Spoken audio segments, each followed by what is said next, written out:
يا أيها الذين آمنوا هل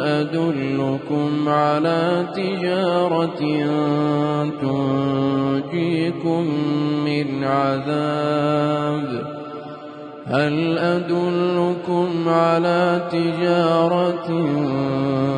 تنجيكم من عذاب أليم تؤمنون بالله ورسوله وتجاهدون في سبيل الله بأموالكم وأنفسكم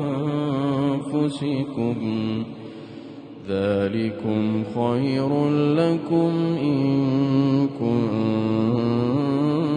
تعلمون